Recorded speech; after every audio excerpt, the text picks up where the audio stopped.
A Prince George's County police officer who died in a car crash in the line of duty was laid to rest today. Hundreds of officers, family, friends, and... Officer Morris was killed when the cruiser that he and his partner were in went off the road and into a ditch. Morris was ejected from his vehicle.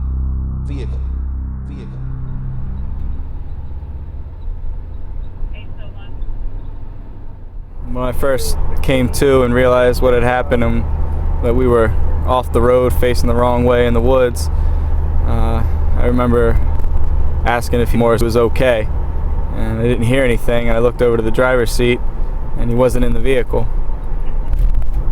If I could go back in time, obviously I would have Morris have put his seatbelt on and go about the situation differently.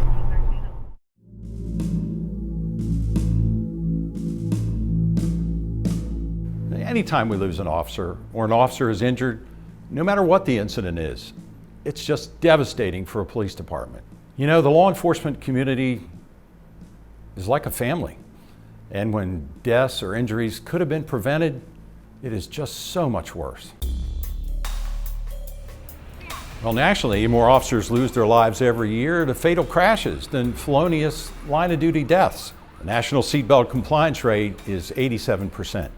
In the state of Maryland, though, it's even better. It's 92.9%. There's just no excuse for an officer not wearing their seatbelt. It's been tested and proven that being properly restrained doesn't impede your ability to respond to any situation. It's so important for all law enforcement officers to keep themselves safe just to be able to get to the scene. It is true. A lot of cops don't wear their seatbelts. They say all kinds of things like if you're going into a shooting or somebody's going to ambush you, you know, that split second you take your seatbelt off, which is, I mean, I guess that's what they believe, so that's what they're going to do. But it's not. I've never found that to be true for me. Well, if you don't get there safely and without hurting yourself, you can't do anything for anybody, and you're actually making it worse because now we have two situations we have to deal with. I've heard every excuse in the book in my career. I truly have. But I can tell you that above all else, we need to arrive alive and come home alive. We will suffer traumatically in the event they don't make it to the next call, in the event they're killed in a collision. What we're hoping today is to debunk some of the myths that we hear from law enforcement. Frequently, officers tell us that they can't wear their seatbelt because it slows them down when they're trying to bail out and pursue a violator, or if they got caught in an ambush situation, they would be trapped inside their car. In the first myth, officers tell us that if they're wearing their seatbelt, they can't jump out of the car fast enough to catch the violator.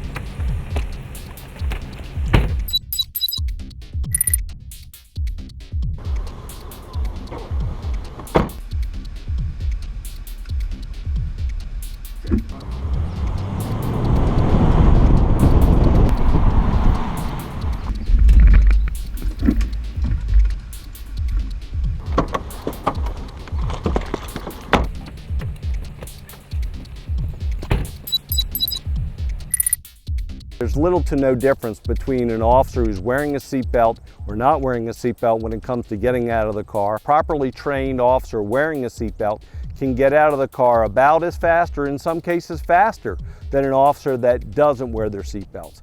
And they have the protection of the seatbelt throughout their whole shift.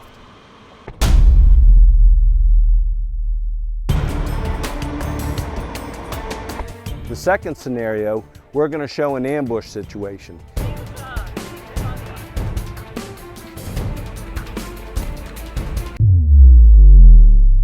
The proper approach isn't worrying about wearing your seatbelt or not, it's about backing up away from the threat so you can create the time and distance and then take advantage.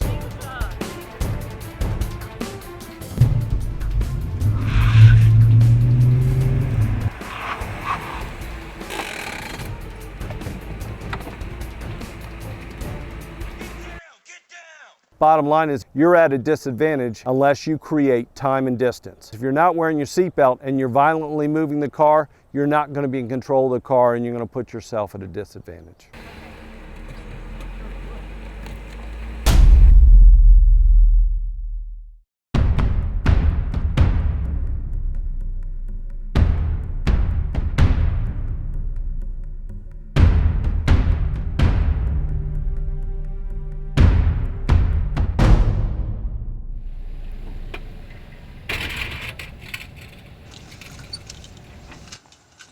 My name is Shawnee Watson. I am an IT coordinator for the Prince George's County Police Department. But 9 years ago, I was a Prince George's County police officer. It was a pretty slow day on patrol that day, and I was responding to a breaking and entering to the county lot. Nighttime. The ground was wet, and I was responding priority to the breaking and entering when I was turning a corner and my cruiser left the roadway. I heard a loud crash, and I remember seeing smoke. I knew I couldn't get out of the car. I really couldn't discern why I couldn't get out the car. After I got my thoughts together, I called for help on my radio.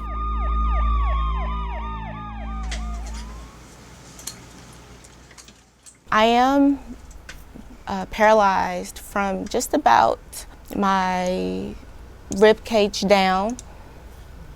I'm unable to have any control over the bottom half of my body, and the probability of me being able to walk it's a little slim as the years goes on. I think if I was able to maybe slow down, not go at such a high rate of speed, that would have definitely increased my chances of having a better outcome. Instead of doing the job that I love, which was being a police officer, now I'm sitting behind a desk and I am working with computers when my heart is still truly being a police officer. We've talked a lot about distracted driving, much of it because public officials and law enforcement have identified it as such a danger on our roads. Now, however, police officers are under scrutiny for driving while distracted. If you've looked at the electronics inside the average police cruiser, then you know what's competing for their attention along with the road, and it has its grave dangers. Just stay still, please, sir. Please.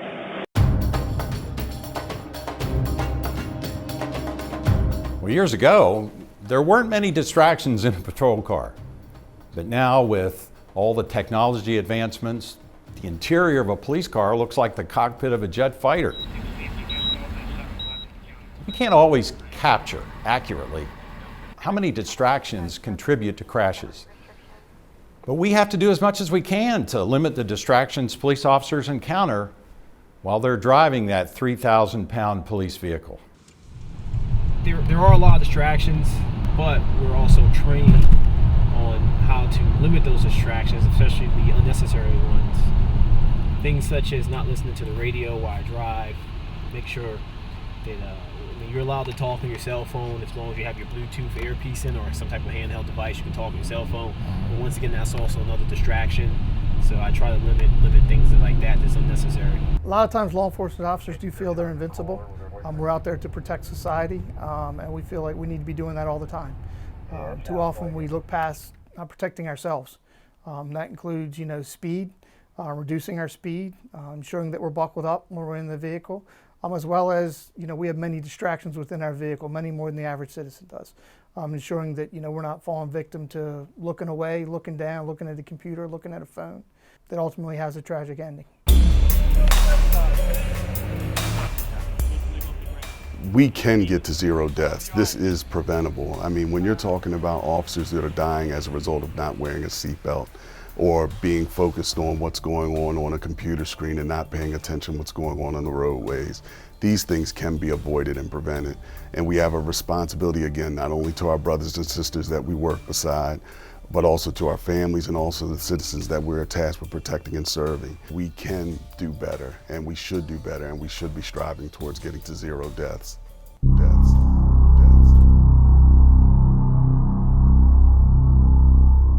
We'll never have another son. He'll never be there. And at that point, I figured he was gone.